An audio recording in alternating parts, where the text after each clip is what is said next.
This is Marta from Ruby Soup with Pearl Juice, and today I want to review a comic called Six Criminals. Now, this is volume 1, and it is titled One Weird Trick.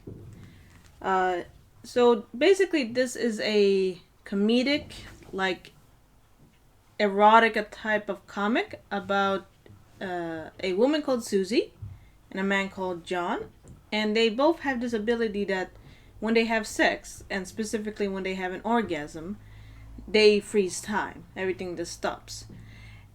And when they after they find each other, they kind of go through their whole life trying to find other people that can do what they can do, and they just by accident meet at a party and realize that they both have this ability.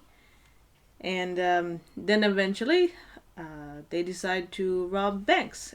And this comic basically follows them coming to the conclusion that they want to rob banks after freezing time, and basically their spectacularly failed try at robbing a bank for the first time. So, yeah, this comic has been getting quite a lot of good reviews, but I didn't really like this. I I was kind of lukewarm to it. I am gonna try and read volume 2 to see if it gets better, because I've heard that it has like asexual representation, that kind of stuff. So I would be curious just to see if it gets better. But yeah, this was not this not hit a home run with me. Um, so one of the main problems is actually the drawings. I don't really like the drawings.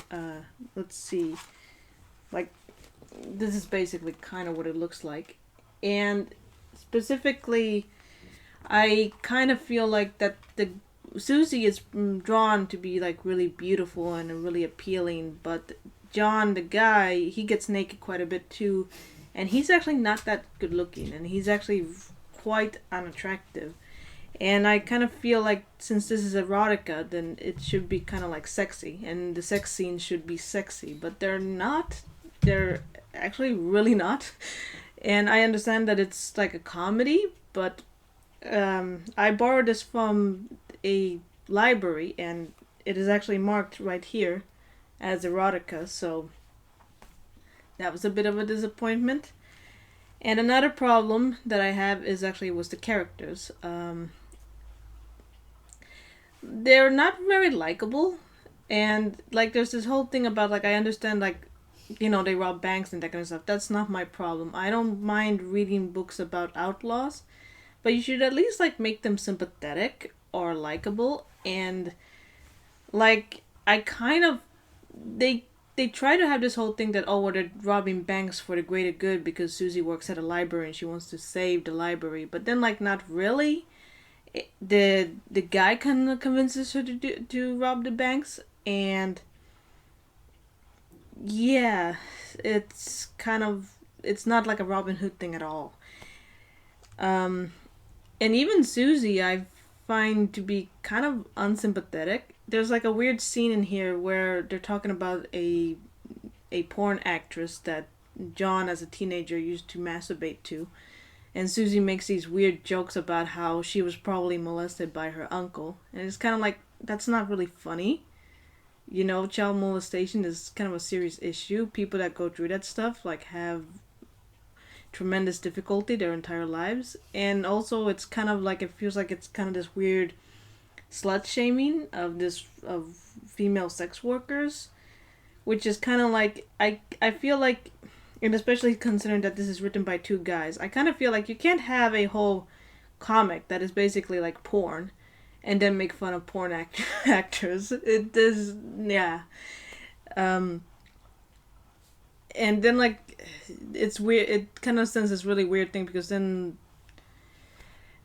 yeah, Susie even talks about like trying to help a friend who was raped, and then it's like, yeah, okay, you can't then bring that in and say like, oh, well, we're sympathetic to people that are sexually abused if you also make fun of them.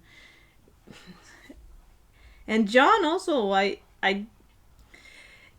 he one thing that this comic kind of had a little bit going for it is that John is specifically says that he has ADHD and some other diagnoses, And I am not an expert on ADHD, but the presentation of that in this comic is really odd, because they basically explain, like, they show that he has this thing at his workplace because he hates his job and he hates his boss, and the boss kind of is shown as being an asshole, like he yells at John. But yeah, bosses yell at people, they kind of should show that he's like yelling for no reason and that kind of stuff. But either way, and John, he masturbates at work to freeze time, and when he freezes time, he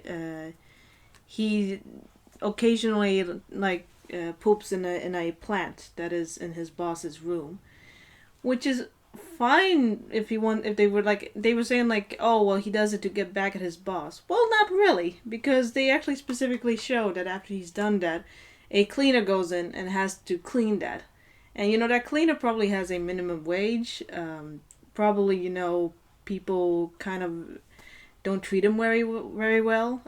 Cleaners are often kind of these invincible people that we take for granted, and a lot of them don't get very good payment. So doing something like that, where like something that disgusting, and making the cleaner clean it up, it's like you're not really fighting the man. You're just actually making another working class person suffer more for something that they haven't even done. And John tries to explain like, oh well, I have these diagnoses, so I have to do that because otherwise I'll punch my boss or something. Okay, yeah, you know what, John? I don't really know how these diagnoses work.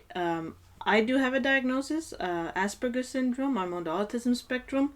And I know that that does not make me an expert on everybody's diagnoses or experiences. But I still feel like if John has this thing that he has to get back at his boss, then he doesn't want to punch his boss. I don't know if there's only two options, like, oh, I either punch my boss or I do this thing that's actually more degrading to the cleaner than actually to my boss. So, so he just kind of comes off as really unlikable. Um, yeah, and actually, I guess, there's also like the humor, the comedy and the humor in this book. I also feel, or actually, it is really like it kind of drags on way too long. Like, let's see if I can find this part. Well, there's like this scene where Susie starts singing a Queen song, Fat Bottom Girls, in a bar. And they didn't get the rights to print the lyrics in here, so they blocked them by having just the creators themselves talking about, oh, we couldn't get the rights, and we have to write something else, and yada yada. And this joke goes on for 4 pages. Yeah. And this kind of would have been funny if it was just like 2 pages. But since it goes on for 4 pages, it is exhausting to read. And it really is like the meta humor is okay, but this joke really like overstates its welcome. And considering that this is like a very short comic, like 4 pages is quite a lot to waste. Instead of actually developing the characters. Yeah. Well, I guess that's all my thoughts. I don't really have anything else to say about it. Just not really my favorite, but I will continue because a lot of people like it, and as I said, I don't really. I've heard that there's an asexual character in the later volumes, so I'll continue. But yeah, that's not a fan. Well, thanks for today.